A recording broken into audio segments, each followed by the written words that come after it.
Hey, welcome to the Ethics Experts. If it's your first time joining us, welcome. And if you're a returning subscriber, hey, bestie, the world's a better place because you're in it. Yeah, I mean it. So on this episode of the Ethics Experts, I speak with Imogen. She is a chief compliance officer at a large media company, and she has such a cool background. She was first an attorney, then she was working on a news desk before becoming the chief compliance officer for News Corp, or if you say it properly, News Corp. So I hope you're really going to like it. And what I'd like you to listen to throughout this episode is look at how she was able to leverage her background and leverage, tying down to the things that really define her, the people inside of her organization, and use that as tailwinds to build her compliance program forward. There's so many tenets. There's so many best practices that she shares that really span across any industry that you're in. Enjoy the episode. Hope you love it. Welcome to the Ethics Experts, where we're elevating ethics and compliance and HR to the strategic level it's supposed to be. So excited to get you on the Ethics Experts finally. Great. It's great to be here. Thank you for inviting me. And I should probably put a very Christmassy background on, but I might try and do that. But no, I don't think I'll try and do that and talk at the same time. But your Christmas background is making up for both of us. Yeah, this is one of our last episodes before the holidays. So I just wanted to I'm just feeling in a really festive mood this year, Fantastic. Great. So let's just jump right in. I'm excited to get you on. You have a really cool background. You've had a really cool career, and you work at a really cool organization, and you have tons of amazing stories. But I always like to kind of start at the beginning. What kind of a kid were you? What were you like growing up? And how do we tie? Because every time I ask this question, we always find something from childhood that's some of that foundational experience that ends up kind of leading us into this space. Interesting. Do you know what? That's really throwing a curveball, because I think I was slightly naughty, and I have a front page behind me in my office at work, which indicates that I was slightly naughty. But I think that helps you understand why the rules are important, I think. Yeah. I guess I was the geeky person in the cool crowd. Does that make sense? I think that would sum me up. Yeah, the geeky one in the cool crowd. Yes. That's good. Yeah. Some of the best FBI fraud detectors are former, criminals. So getting that naughty, that naughty experience might be, you can kind of understand where that's coming from, Yeah, I don't know whether I should share what is behind me on my office wall, but I'll go into minor details on it. But I guess I was a sort of, we were attending we call them balls. Do you have balls in the US, like kind of dances? Yeah. And essentially there was drinking and smoking and all the things that you shouldn't do at that age going on. And it was reported in the national newspapers, which I found interesting, because they approached my group, and these newspaper journalists had the labels of the most Tatler kind of, the most exclusive, nice magazines that everybody young wants to be in. But actually they were undercover tabloid reporters. So that is how I had my first experience with wow. Reporters. So there we go. Yes. Wow. They pulled you right in. Go straight in there. Yes. Yeah. So what made you want to become a lawyer? Yes. And that's a really good question. And I guess I was at a crossroads when I graduated, and I'd always been fascinated in media and journalism. And I think I put this case forward to my parents at the time. And you know what? I don't know whether it was foolish or a good idea, but I followed their direction at the time, and I took that turn into being a lawyer. So that is probably why I went into being a lawyer, but it was either lawyer or media. Those were the two options. So it's interesting now that I'm essentially a lawyer in the media. So those roads converge, kind of. They totally converge. So that's fortunate. But I think it was when I was working in one of the magic circle firms at the start of my career doing corporate law. And 9/11 happened. And I think we all remember where we were that day. And, I think I saw the importance of how that was reported. And I think the importance of reporting that correctly. And I really saw that unfold that day. And it's something you don't forget. And I think it really put what I was doing at the time. And I remember what I was doing at the time. I was working on the disclosure letter for the disposal of an insurance company. And I'd been working for months on this letter. And I think it just put all that into perspective. And I think I realized then, and I still maintain that, reporting on such important events and sort of commenting on them and making sense of them, I think that is probably one of the most important and rewarding careers that people can have. So, yes. Tell me a little bit about what 9/11 meant in the UK. I don't think I've ever talked to somebody about somebody from the UK about 9/11. Like, what was that like hearing about it? Well, we were all watching it. It was kind of happening on our screens because we were all obviously at work. Yeah, it was like in the afternoon, I guess. Yeah, it was our kind of 2:00, and I hadn't experienced anything like that before. And it was just seismic for us in London. And I think as well, everyone had, my sister was living in New York with her husband who was working in the finance industry. So everybody had almost connections, and we felt very much like it could be us. So, it was a huge moment, as it was for everyone around the world. But, it just made everybody stop in their tracks, didn't it? And really consider their life choices, essentially, I think. Yeah. So what was it about that moment? Like you said, like you had this perspective shift. You're looking at this, this letter you've been working on for a couple of weeks, and you see these towers come down. Talk to me about that, like perspective shift and what that meant for you in terms of like rethinking your career path or what a pivot might look like. Yeah, and I think I had a friend working for Reuters at the time, and they were so passionate about what they were doing, and I started talking to other journalists, and I think it was at that point I thought, this is so important, and that's when I started to think perhaps I should look at swapping over into journalism and becoming a news reporter. And I think that was difficult, though, because I think I'd got to a certain point in my legal career where it's difficult to go back to the bottom. It's difficult to start again. Yeah. So I kind of reconsidered things. I did work experience on newspapers and loved it. And but I was lucky enough to realize actually being a lawyer on a paper, doing the libel reading, the media law on a paper was a really good combination. And so I went from being a corporate lawyer into being a media lawyer on a paper. And that was an excellent move. And I really enjoyed that. And I love the rhythm of a newspaper, a daily newspaper. You get up, you absorb the news, you all go into conference, and it's such a team effort. You've obviously got the news desk, you've got the comment desk, you've got, everybody working together to that final product, which is at the end of the day. So a great kind of daily rhythm there. So really fascinating. Did you serve as a journalist in any of those capacities, or did you really just kind of leapfrog into law within Yeah, good question. No, I was very much directly went into being a lawyer on the paper. Cool. But what was nice was that, you'd be legaling articles at the backbench, and we had such a sort of collaborative atmosphere that the editor would always put the page down in front of you and say, what do you think of this? And so everybody was involved in kind of the production of it. So that was fun. Yeah. And you could kind of apply your kind of unique skill set as a lawyer to this area that was seemed a lot more sort of important or a lot more, consequential or something. Yeah. And I think genuinely, the editor just wanted to hear anybody's opinion and just say, what do you think as a reader, rather than even distinguishing it as a lawyer. So that was great. Yeah.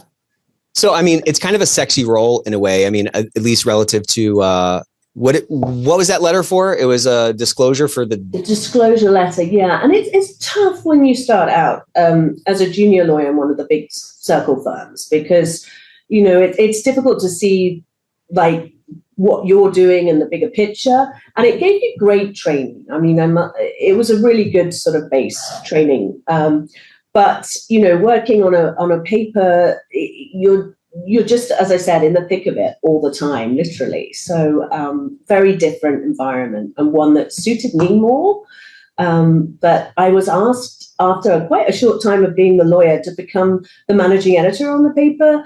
Wow. By the editors. So that role is really like the COO of a paper. It's like the chief operating officer of a paper. You're in charge of the budgets. You're in charge of all the staffing issues. You're in charge of all the kind of approving the expenses and stuff, as well as like helping with the big litigation and complaints. So that was a really interesting role as well. And I did that for 5 years.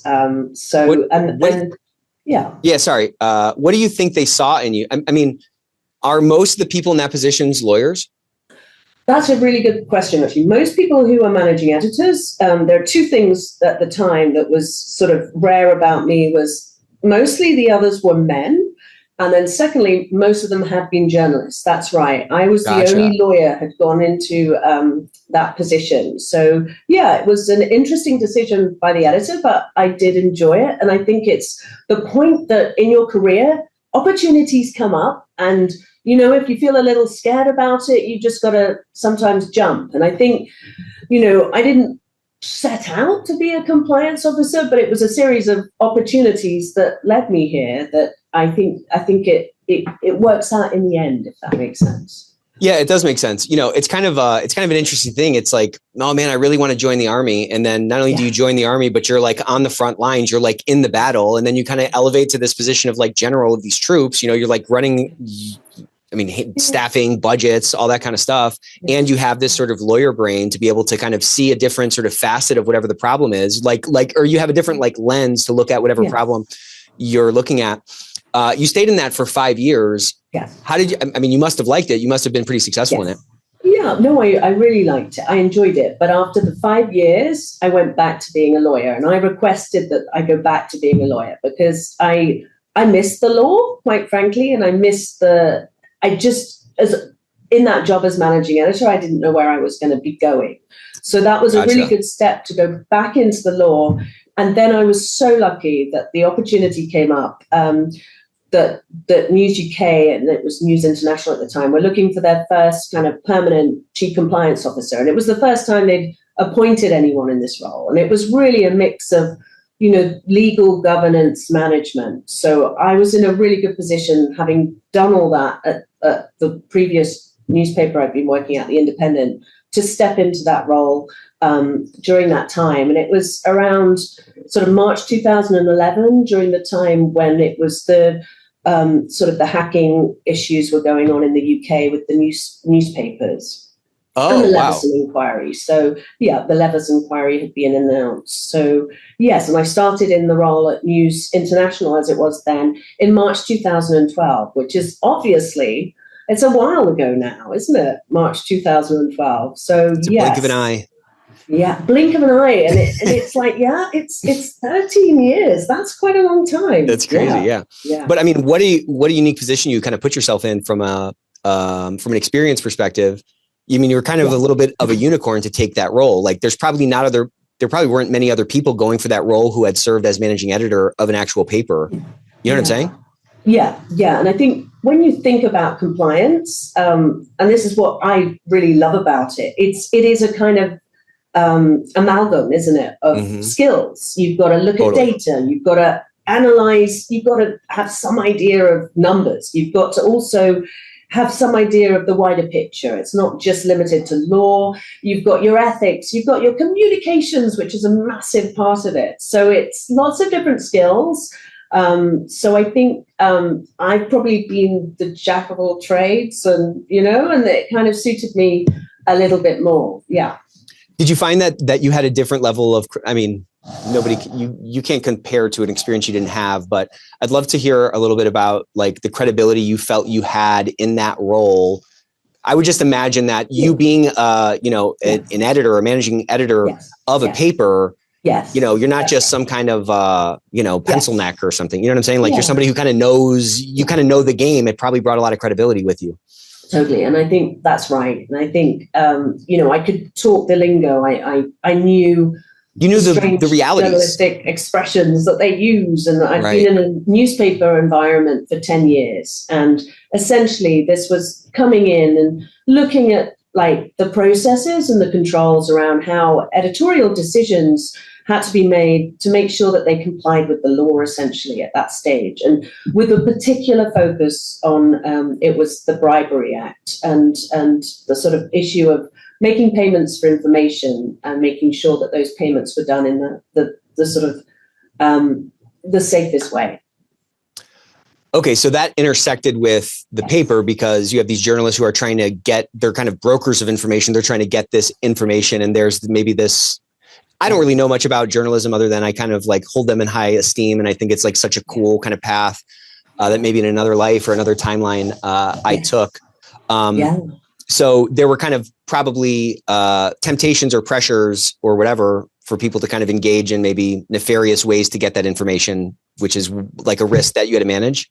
Yeah, and I think there was pressure to get that information, but also there was a genuine belief that getting that information, obviously a lot of the times, was in the public interest. And that's what the journalists are always, that's the driver of what is driving these journalists, is getting the story and getting to the truth of the matter. And so I think that's got to be sort of taken into context a little bit here as well. Yeah. Okay. So that makes sense. Okay. So, maybe nefarious was the wrong word to kind of use. Right. But I'd love to kind of like deconstruct like I don't know, like if you go to like a mechanic shop, there's a certain type of person there. If you go to a bond trading desk, there's a certain type of person there. And if you go to a newspaper, I'd imagine there's a certain type of person that's sort of journalistic, who they want to find the truth, they want to find the story and stuff like that. Can we talk a little bit about like how that fodder was like challenging, but also maybe, also maybe perhaps conducive to the program that you ended up building? Because like, again, at that core is that pursuit of truth, right? Yes, and that's really true. And I strongly believe that, journalists, and it's so interesting what you say about tribes of people, that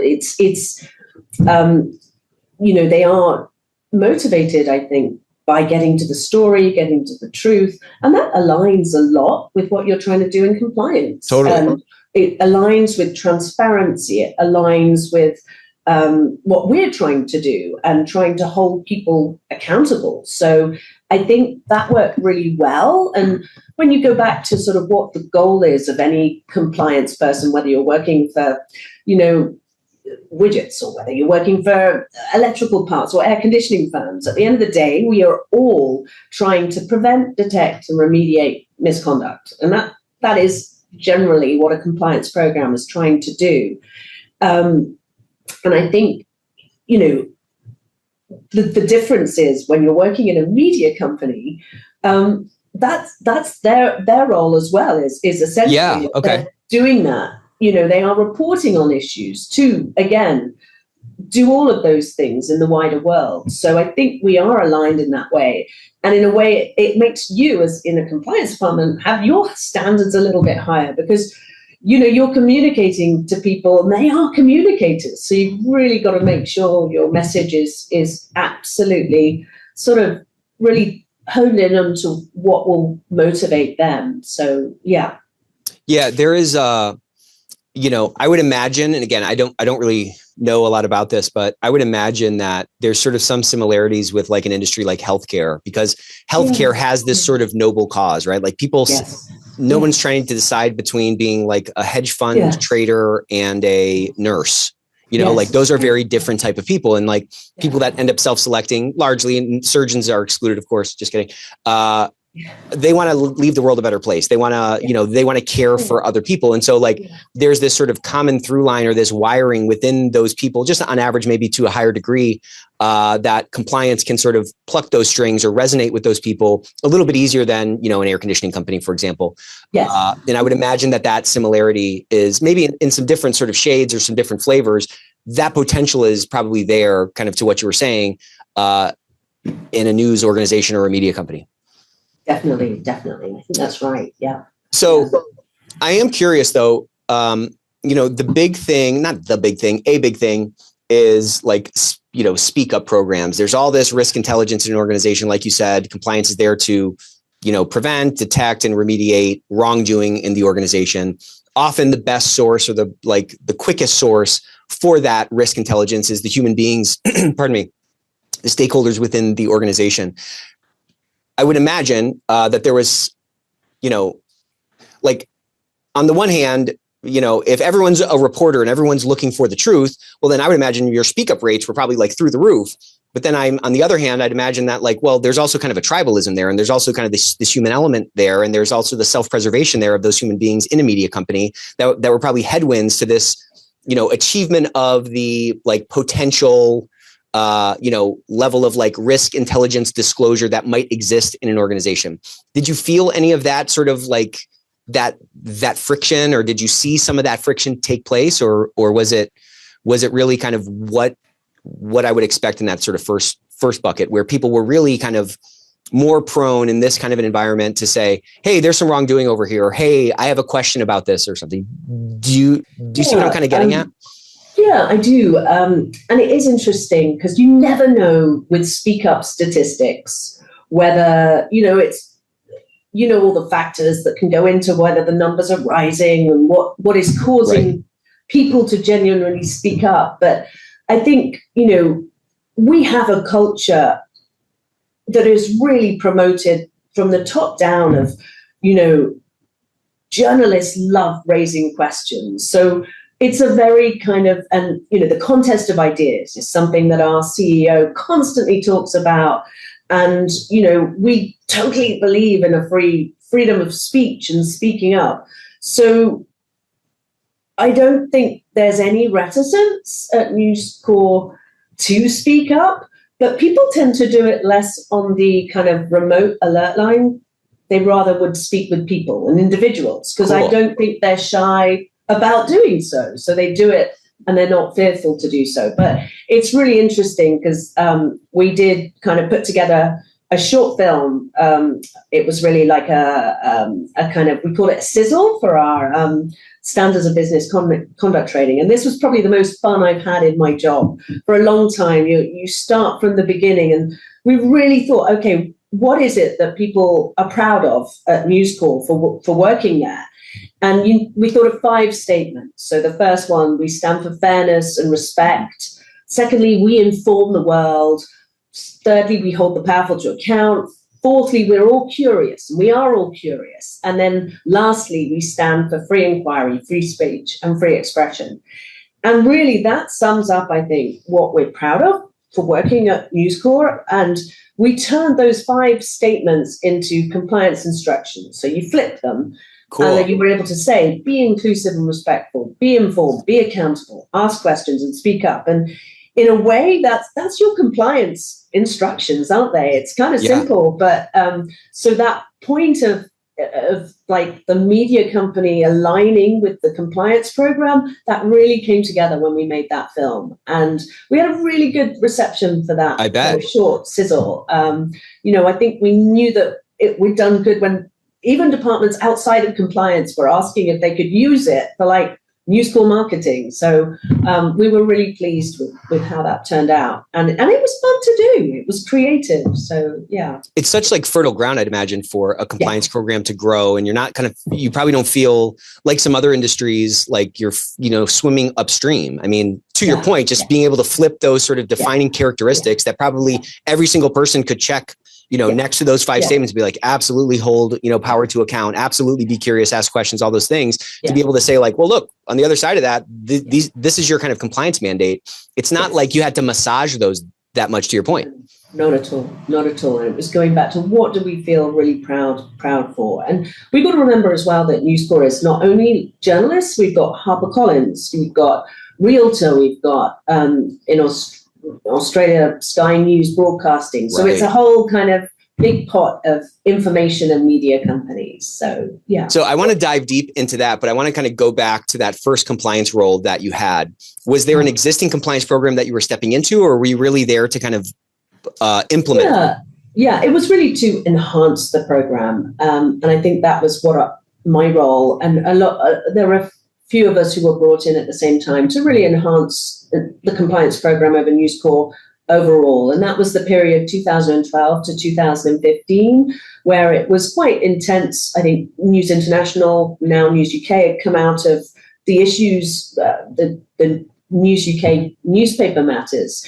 And it was really trying to ensure that we won the public's trust back. And we did sort of make sure that we put processes in place so that we really thought not only how the journalism is done, but also making sure that all our financial controls were really enhanced as well. And I think a good kind of example of this is, and how the FCPA kind of overlaps with a media company, for instance. As you know, Nick, the FCPA is divided into two parts. You've got your anti-bribery provisions and then your accounting provisions. And obviously the accounting provisions are divided into two parts. Sorry, I've lost you. There we go. And it was really making sure that, the FCPA obviously requires that you have accounting books and records provisions so that you can detail in reasonable detail where the money's going out and where the money's coming in from. And at the time, a lot of journalists, and obviously at my newspaper prior to News International, we had a lot of journalists claiming confidential expenses when they're going out for lunch. Mm-hmm. So they wouldn't be saying who they were going out for lunch with. It would just be confidential sources. And we had a very kind of mature discussion with all the UK editors, because we were a US issuer, News Corp, US issuer, subject to the FCPA.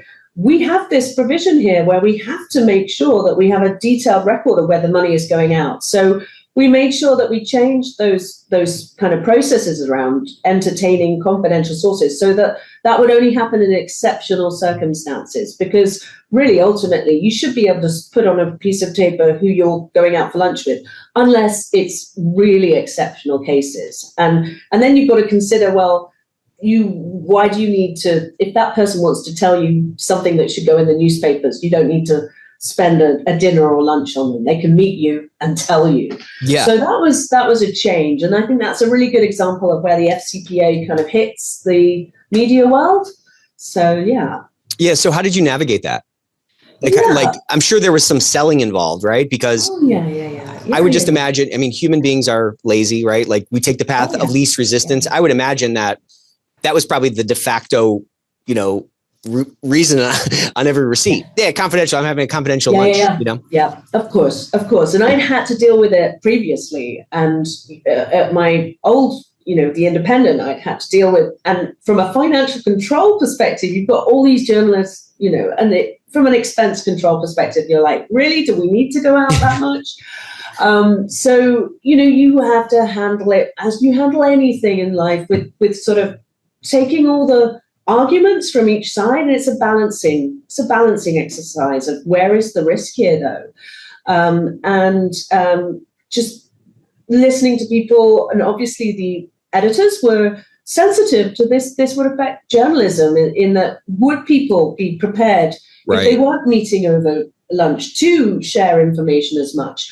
And the problem is, we'll never be able to quantify how that has affected the input of stories. But it was something that we determined at the time was too high risk to sort of allow to continue. So, yeah. Yeah. I mean, I'm sure that's the fear of the unknown, the fear of like, what does this, this flapping of the butterfly wings, like, how does that cause a tornado or a hurricane or whatever downstream? And it really affects the integrity of the paper, or like the quality of the information coming out or whatever. Yeah, and that's right. And with any change, it's difficult to kind of, I guess, quantify the effect of it, isn't it? Yeah. Yeah. So what did you learn about, like, managing a compliance company or a compliance program in a company going through such scrutiny? Because you joined at a really kind of, I don't know, there's a lot going on, to your point, at that time when you joined. Yeah. And I think it's really, and this sort of goes with any kind of media coverage of what you're doing in a company. You sort of just have to make sure that internally you've agreed amongst everybody that that you're doing the right thing, and that is, I guess, justifiable. It's the right course of action, and then not fear that action will be reported, because you're doing it with the best intentions. And I think going back to your kind of strategy is, have we made sure everybody has agreed on this? We've taken all the various stakeholder opinions into account, and right, this is the best course of action going forward. Let's do it, and let's tell people we're doing it. Yeah. And I think back to that contest of ideas point, like you have to hear all those sides to at least have the credibility to say, hey, all these things have at least been heard and weighed before we kind of landed on this conclusion.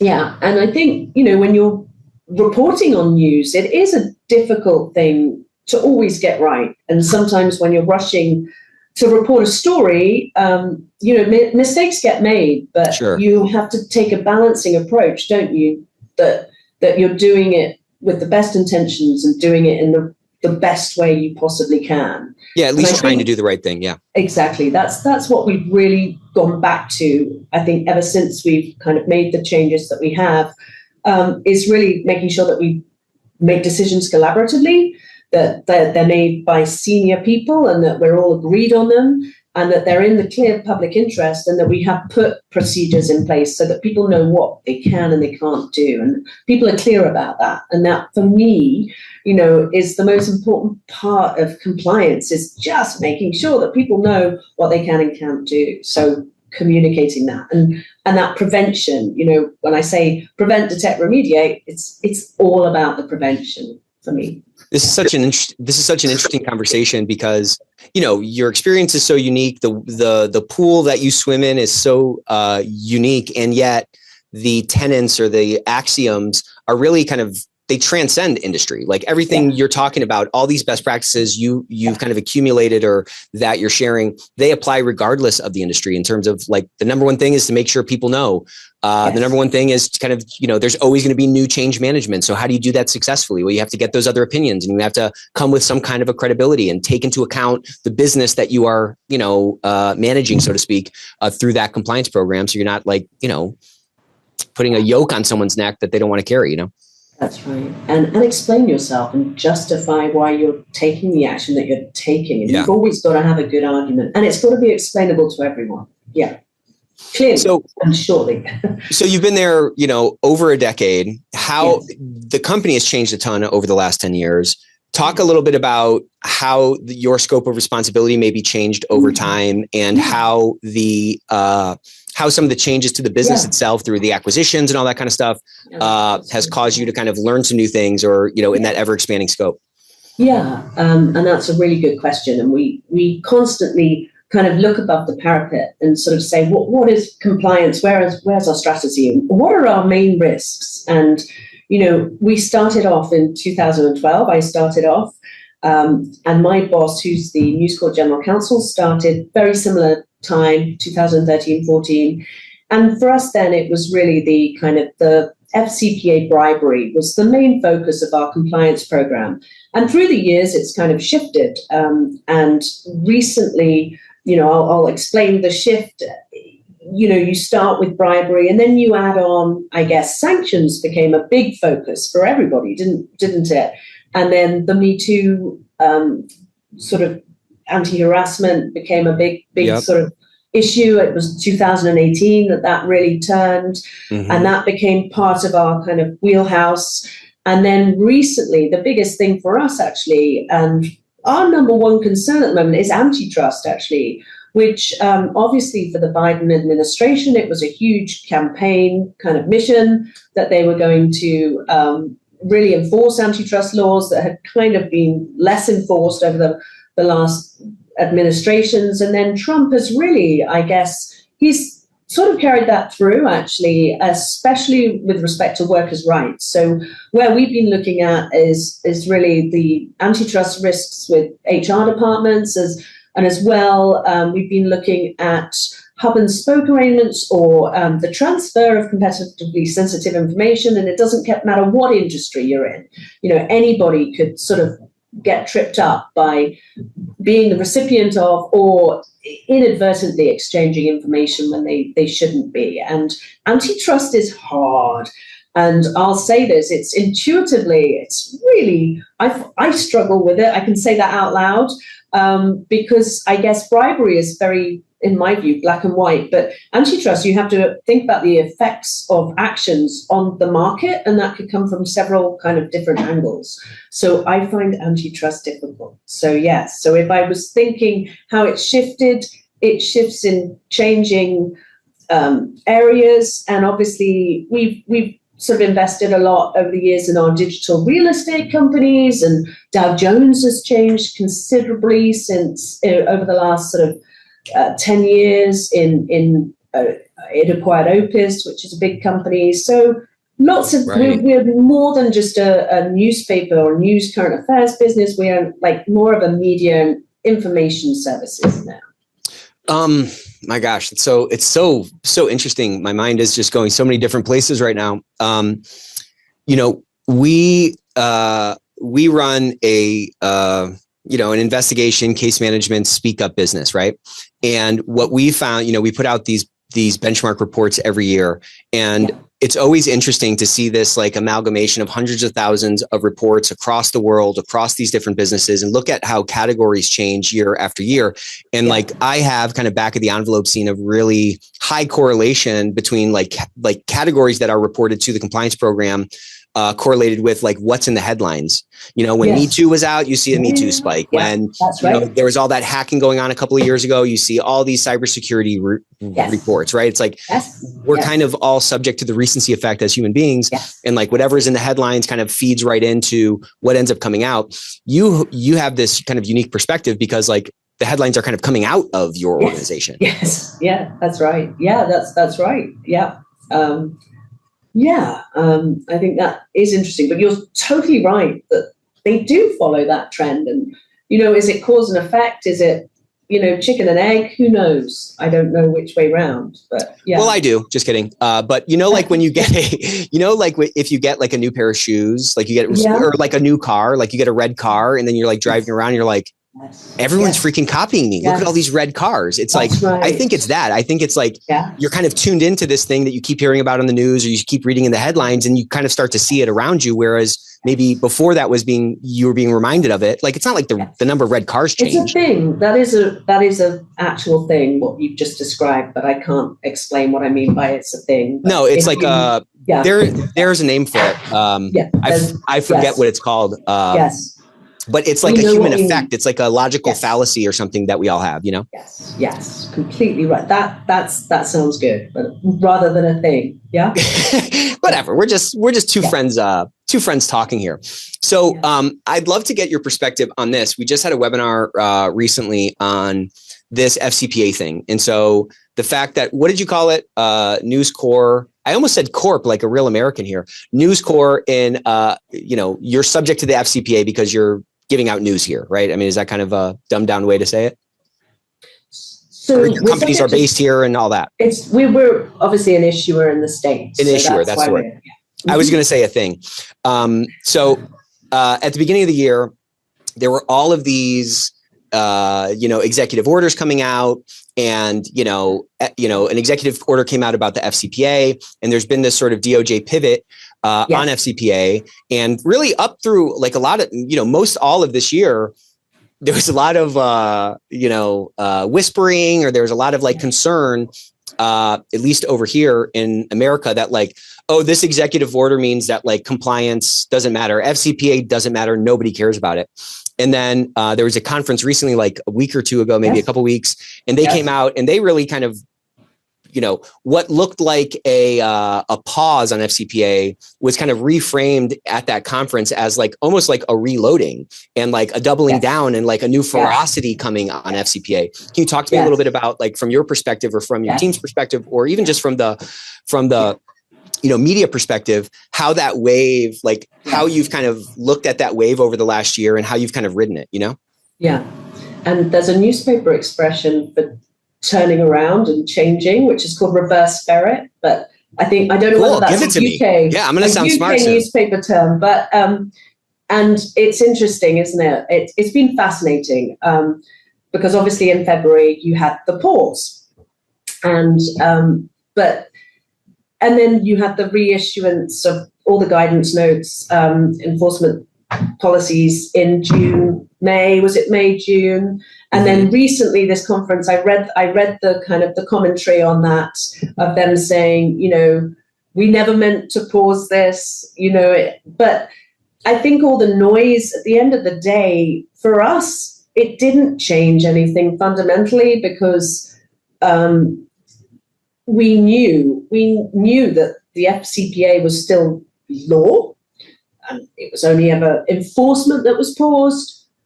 We then, we have, obviously, we're a global company. We have the UK Bribery Act. We have Australian laws. We have the next administration, whoever that might be. It's going to be probably Trump again, yeah. Yeah, in the long term, it kind of, it was noise, but it wasn't really having any effect. And it didn't change how you did business. Yeah, it didn't change anything fundamentally. And we did double down anyway and said, look, don't be diverted by this, or don't be confused by this. It's business as usual from a compliance perspective. And anyway, bribery is really bad. Nobody wants to do it. It's not going to help your business. Right. So it didn't really ever fundamentally change anything. It just seemed to be a divergence, or what do I mean? A distraction, really, from our compliance program. It was a distraction. Yeah. So it's a relief. It's good to see the latest comments, and it's almost as if they've got back on track. Yeah. Yeah, I think so. But I mean, at some level, your organization, given its international footprint, was probably less distracted or less worried about that. What'd you call it? The reverse ferret? Like the reverse ferret. Yeah. See, I'm starting to sound like a journalist. Okay. Yeah, you are. Before you know it, I'm going to be running a paper. Okay. You are. You may well be. You may well be. Yeah. But it probably helped keep you, because I mean, there's bribery laws everywhere. You know what I'm saying? So doing the right thing is always the best antidote, I think. Exactly. I think that's right. But people were joking and sort of saying, well, we hear the FCPA is just not going to be enforced. What are you doing here?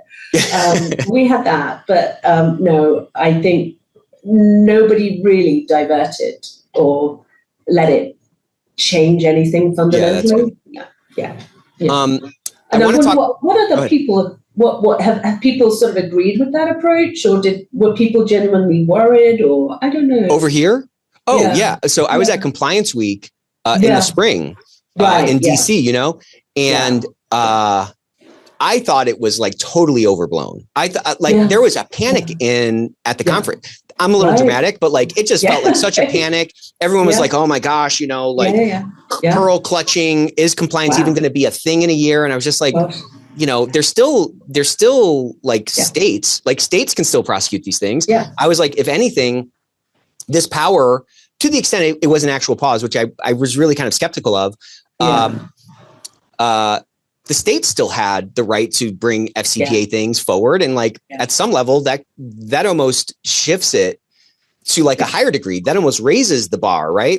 If states are like, okay, cool, I can roll my sleeves up and start jumping in. So I think a friend of mine was at that conference though. And the guy from DOJ was up there saying hey, I think there's been, this is a paraphrase, of course, but hey, I think there's been some misinterpretations. We're still doing this. FCPA is still a thing, And he said that there were people making eye contact with each other in the audience. What the heck is going on here? So I think the panic rose big time, kind of early, kind of middle of the year. And now the panic has dropped, and now it seems like the stakes have driven or risen, given the some of that language that was used at the conference. That it seems like it's going to be ferocious. They're going to try to tie down to more personal accountability versus the company level, which many times those fines are just kind of cost of doing business. Yeah, that's right. Yeah.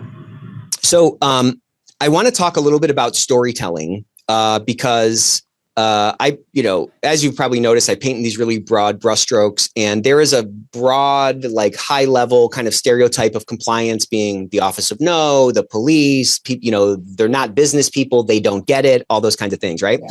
And back to your point from before, it's all about kind of preventing and detecting and mitigating wrongdoing inside of our organization.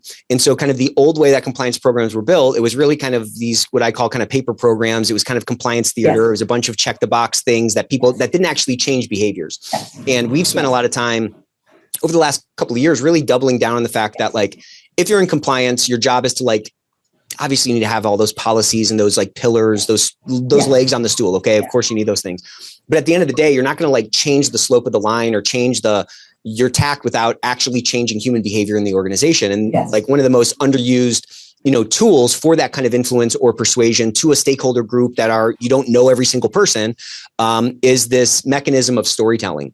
And so I think you were probably wired for storytelling, given the path that you've taken and the, like I said, the pool that you've swam in, and you've kind of alluded to your ability to storytell, so to speak, from a compliance perspective in that 5 statement video, that sizzle reel or whatever that you put out. But talk to me a little bit about how, I'd like you to kind of maybe like consider how your instinctive, I'm giving you a lot of credit here. Okay. Your instinctive lean to like be a storyteller has helped you to like, pivot your program as these different things come up. Me Too, anti-corruption, whatever. Yeah. Yeah. And I guess something that we started in COVID was like a monthly newsletter. And it sounds ridiculous, but it's my sort of thwarted journalist in me. But every month, like, we take like the latest things on telly. So the Claire Danes thing, what was it? The Beast in Me? Yeah. In series 3, 4, I noticed there's a conflict of interest between the ex-wife. And so I'm like, a good example, we have a little article on watch Claire Danes getting dramatic in The Beast, The Beast in Me. But also we were pleased to see that although she can't spot that, he's a raging, psychopathic, narcissistic serial killer, but she did identify a conflict of interest in series 3 that she shouldn't be promoting her ex-wife. And so that, we love writing this Compliance Connect monthly newsletters. So you get everything that's in, the news at the moment, and you make it relevant to News Corp. You link into our policies, or we have nice stories in it. And I think it brings everyone together a little bit. Totally. And we just have been fiddling around. At the moment, we're doing this month's one just right now. And we're just learning to use Gemini AI videos. It's pretty good, isn't it? It's really good. Yeah, it's really good. It's really good. So we've got our we have a character for global compliance, and we've got him in his Christmas hat, and he's doing stuff. Cool. So it's just, and we're a team of compliance people, but that is creative for us, and I love that. And just actually trying to be funny in your presentations as well, and trying to meet people. I've just come back actually from a trip to Australia where I met the businesses in Australia, and that was really useful to sort of meet them and go through what they're struggling with.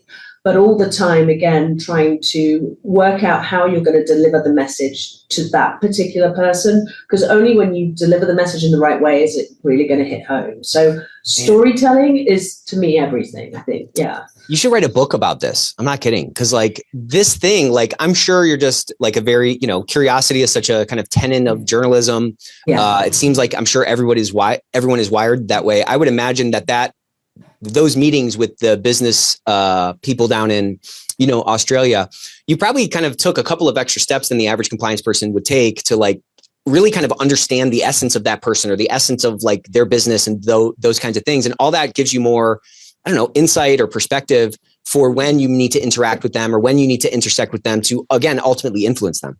Yeah. And I think, I think everybody does that in their role, though, to some extent. And, you've got to listen. It's all about listening to the other person, isn't it? And changing your message to your audience. And that's kind of 101. Yeah. So we're getting toward the end. This should have been a longer episode because you're very fun to talk to, very interesting. I want to talk a little bit about AI. It's not a podcast if we don't talk about AI, But how I'm just kind of curious, like, yes. Okay, so when AI was first coming out, we all heard about that lawyer who lost their license because they did a brief and it was wrong. It had wrong references. And we were panicking. Yes. Right. And then now, recently, Dana Farber they just got dinged because a research paper that this is new, a research paper that they wrote, some guy in England actually, whose hobby is like combing through medical journals to find like discrepancies, found that some images in the paper that was generated that ended up getting some like government funding had AI generated images. Like that paper was presumably like reviewed by a peer, like a colleague or like a boss or something, who didn't like do the AI work, I guess, to see is this image valid. And so nice background now. Yeah. Oh yeah, see, we're warming up. We're in Christmas in the Caribbean. Yeah. Okay. So that's that's kind of this is kind of, both of these examples are what I call kind of like AI slop or like work slop, where somebody is like overly relying on AI for a work product that their company or whatever is like relying on them to like produce and like vet and sign off on, right? How like that has to be a challenge in the media game. I mean, it has to manifest itself in 100 different ways across 100 different businesses that are under the new News Corp business. How do you kind of think about like AI policy or like AI risks in the business across these like very different, diverse, organizations? Yeah, and that's a really tricky question, and something that we have been talking about, I think, for about 80% of our time for the last year. Yeah, it's like we have these AI endless debates, and it's a little bit like COVID. You just couldn't predict what someone's approach to COVID was. Or even like when someone has children, you can never predict how they're going to raise their kids, and you think you know them, and then they're all regimented, and they're going by that, and that's how I found. And then their kids running around the restaurant, Yeah, and it's like, they're a complete hippie, whereas they're like a complete, totally. They've got everything else organized, and then they're like, it's fine, they can lick the floor.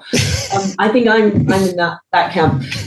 But that was what I found with AI, and in that the variance of kind of risk tolerance wildly vacillated from the people who are like, we got to ban everything that's got to do with AI, to those who are like, it's coming, it's a tidal wave, you just got to work out how you're going to duck and dive. And I think we've taken the progression that we consciously stepped back before we kind of rolled out any policies or prohibitions or anything like that. And I think what you've got to be driven by is what's the use case, and then assessing the use case. So you've got to be driven by the use case first. And then we've had very kind of high level principles that are in play. But my view, and I believe in the law of the horse when it applies to AI, which is the theory that the existing legislation exists for the risks. And at the end of the day, that's work slop. You need someone human to check. That's the principle. Just check your work. And it's a core principle of journalism, verify, and that's for libel law. It's for any risk. You've got to make sure what you're saying is true. And how do you do that? How do you stack it up? So in the UK, something that the journalists have, it's been written about in the UK trade press, that, there are AI generated sources who are feeding journalists incorrect stories. But at the end of the day, they've been sources who have been bad sources who've been talking rubbish, I'd say a ruder word, but for a long time. Just verify everything. So my belief is the existing legislation does cover the risks that we're concerned about. Yeah. That's a great point. I think there's a corollary to that point you just made with bias, because there's all this talk about AI bias and it's a black box, and you don't know how the AI that's maybe reviewing applications like came to that conclusion. Like newsflash, there's also like, you can't see into the bias that a human being has. To your point, it's kind of the same thing, Yeah. But it is a tricky area, and it's for law firms and journalists. It's an area where there's obviously, what will these efficiencies mean? And then I guess as well is, I think the biggest problem facing the media is making sure that we get the right value for our content. So, and that's been a problem since I was at The Independent as managing editor 20 years ago. So, yeah. the more things change, the more they stay the same in some ways, Yeah. Well, listen, we are out of time, unfortunately. Thank you so much for coming on. This was really a lot of fun. I feel like I learned so much. I could have spent another hour picking your brain and trying to learn some more journalism terms from thank you for having me, Nick, and Merry Christmas. Thank you. And happy Christmas to you. Yeah, thank you very much. Farewell. Bye-bye.